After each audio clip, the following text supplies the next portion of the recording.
Ms. Boley here. Let's keep learning about one-point perspective. Let's review what is perspective in art.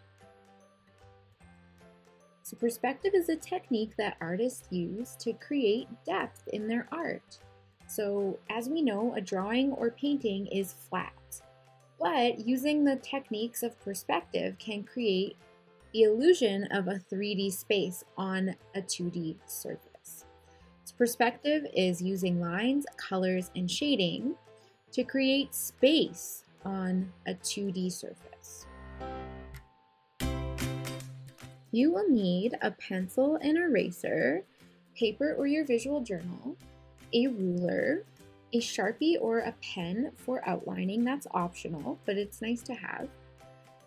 Markers and pencil crayons for adding color to your letters. You're free to use whatever materials that you have available at home, including if you have access to a whiteboard and whiteboard markers.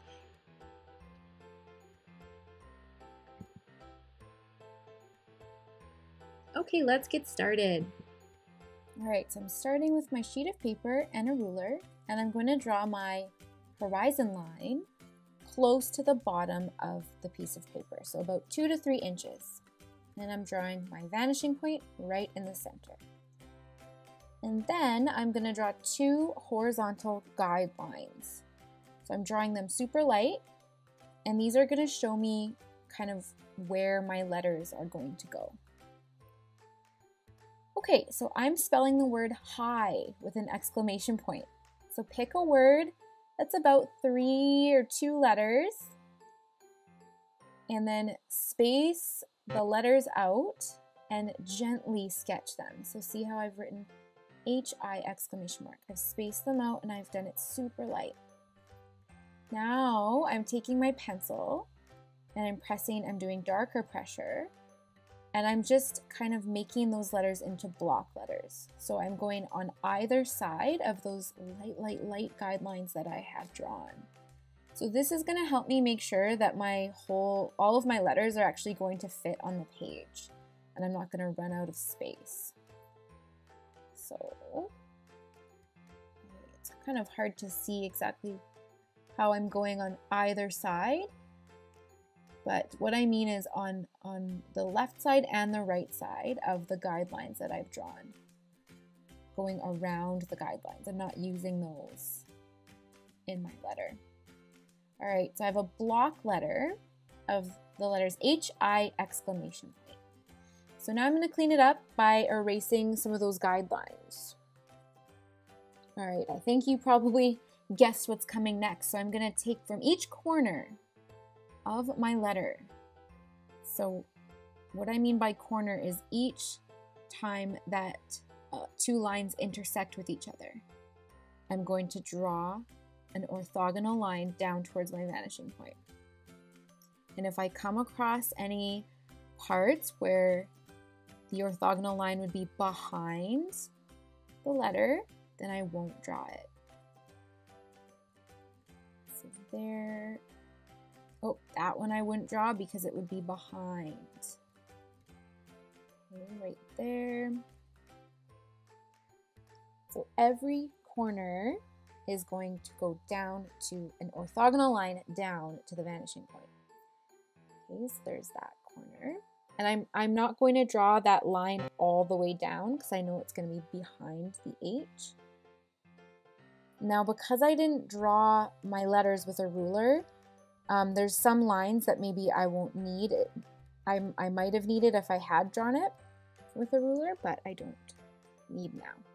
So now, just like with the boxes, my final step is to draw a horizontal and vertical line. But this time, instead of just having one horizontal, one vertical, I have to have one line matching up with each line of the letter. So I'm basically following along around the outside of the letter. And I'm spacing them out as evenly as I can. I can kind of line up the ruler there so that they're all the same width. So it is kind of looking a bit weird up there, so I am going to draw. It won't be completely behind. So I am going to draw that line in. There. And then I'll need a horizontal line there in order to finish up that letter. So you need to draw all the lines that you think you need and then have a look and see, did I miss anything? Is there anything that looks kind of strange? I wonder why it might look kind of strange, and see and problem solve and troubleshoot.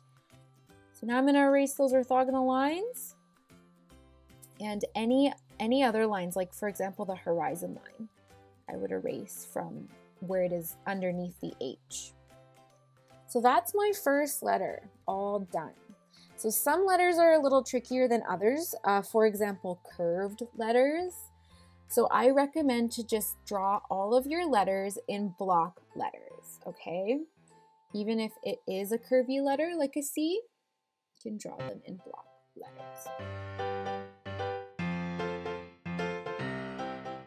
Doing an extreme time lapse to finish drawing the remainder of our letters.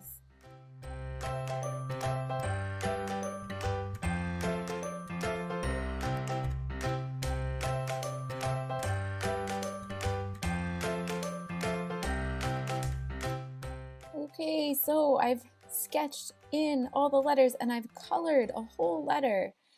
And so now your job is to go and grab some colorful materials and add color and shading and possibly patterns and any type of background decoration that you desire. So I'm just going to I'm going to do the same colors. So I'm going to do purple, and then I'm shading.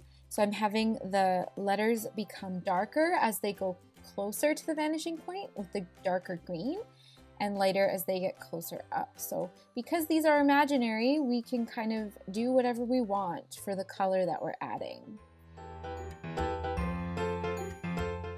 So I wanted to do a kind of a closer up at how to do the shading on the letters. So I'm going to start out with a lighter yellow pencil crayon. And I'm just going to color the whole kind of edge area of the letter using that lighter pencil crayon.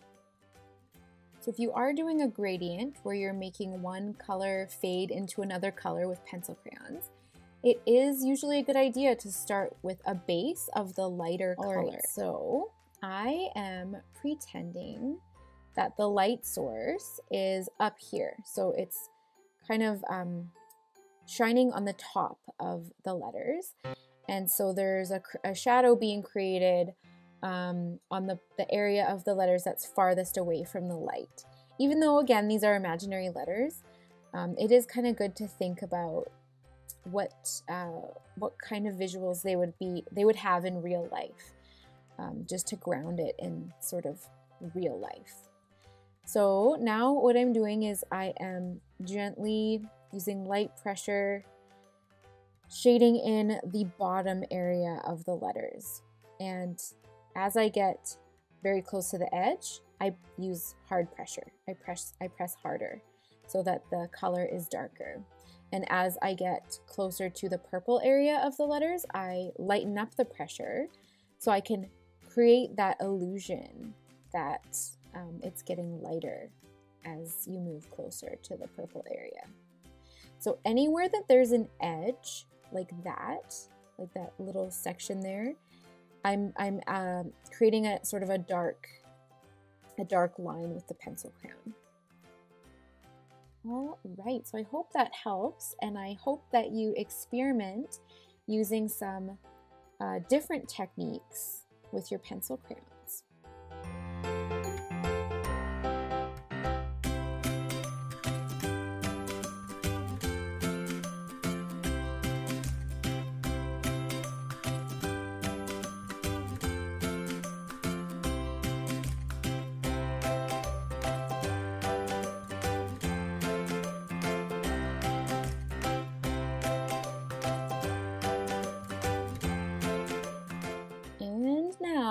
I am using some markers to create some pattern on my letters.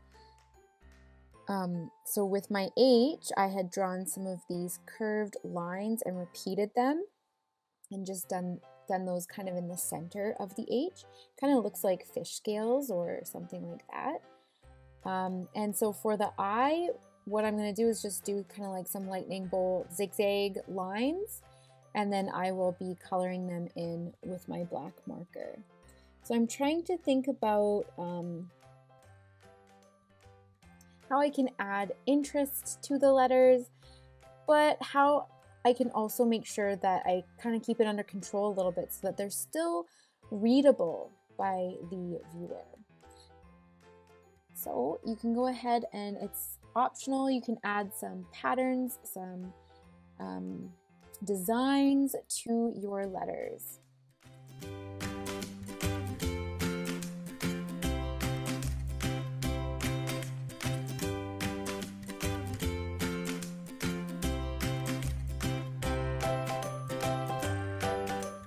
Alright, super time lapse for the exclamation point. And I hope you enjoyed this tutorial, and I cannot wait to see your three-dimensional letters. Good job!